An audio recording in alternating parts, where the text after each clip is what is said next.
We are back now with the latest on the now multiple investigations into what are being called suspicious explosive devices sent around the country. The latest 3 coming just this morning. 2 to former Vice President Joe Biden, 1 at the New York office of actor Robert De Niro.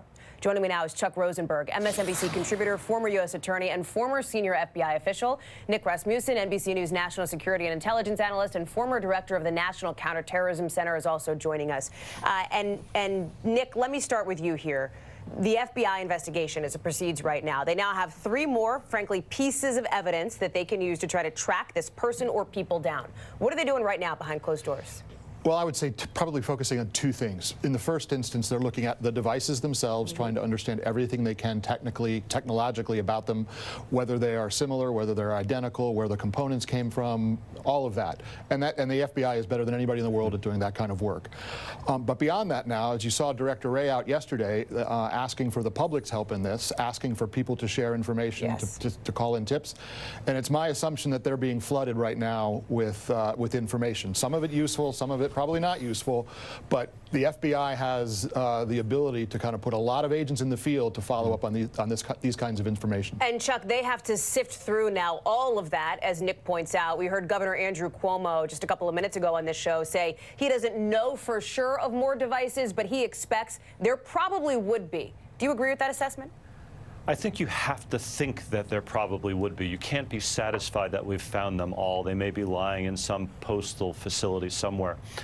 Nick made a very important point, and I want to reiterate it.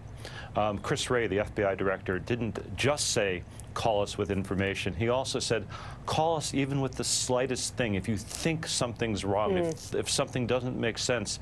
And by the way, do it now, don't wait.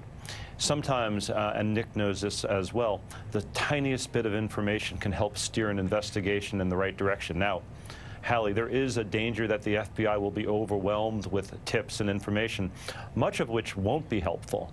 But there's always that nugget, and the FBI has the resources, more than 13,000 special agents that they can dedicate to this investigation. This morning, we learned about these postal facilities now in Delaware that have been the recipients of these packages addressed to the former Vice President Joe Biden. Can you talk a little bit about these facilities, these Postal Service workers, what kind of training they might have, what kind of resources they might have available to them, given that this is being sent through the postal system? Sure. And there's a really interesting, very small, very professional component to the Postal Service that many people don't know about, Hallie. The Postal Inspection Service is a federal criminal law enforcement agency. Men and women with badges and guns, just like ATF or DEA or FBI. And you ask any prosecutor, and I was one for a long time, they are extraordinary. They investigate not just crimes in postal facilities or against postal workers, but also crimes involving the use of the U.S. mail. And so they have the ability here to be an extraordinary force multiplier for the FBI. As small as the Postal Inspection Service is, they have an expertise in the mail systems and can tell you where packages were handled, how they were handled, when they were delivered, which facilities they went through. There's a lot of forensic work they can do for us here.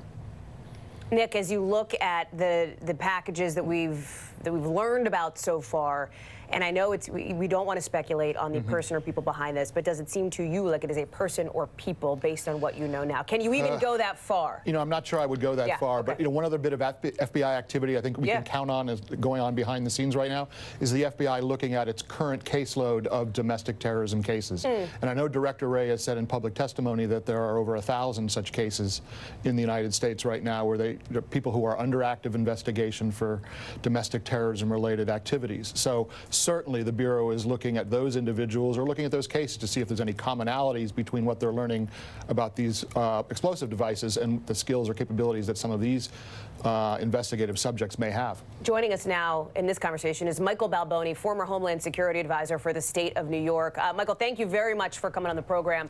Talk a little bit about what your former colleagues are doing right now this morning, given what we saw develop this morning in Tribeca and yesterday in Midtown Manhattan.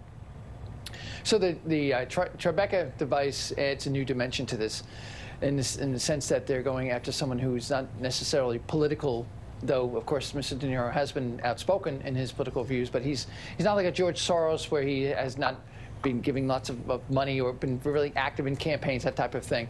And certainly he's not a former elected official or an elected official. So now the universe begins to expand.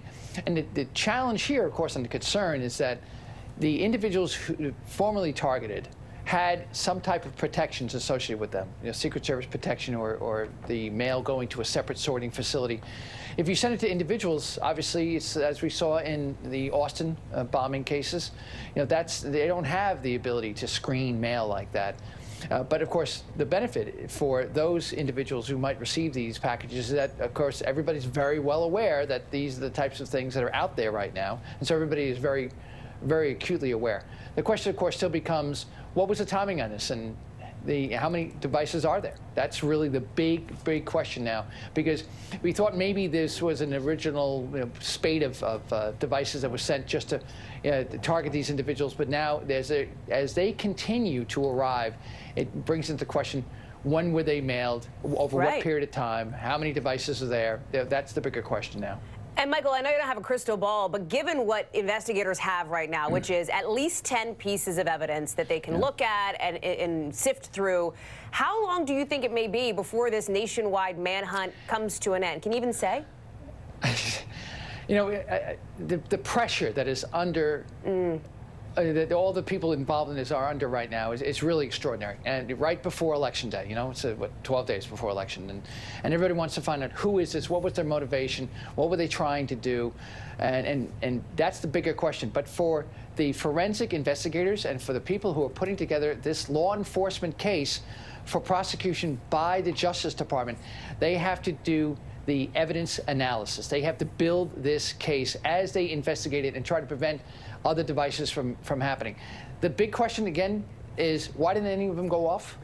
When you take a look, have been described throughout consistently as functional devices, not dummy devices. They even had, in some cases, they had shrapnel involved inside in them. Of them, yeah. So this is an indication of real intent, but yet, why now?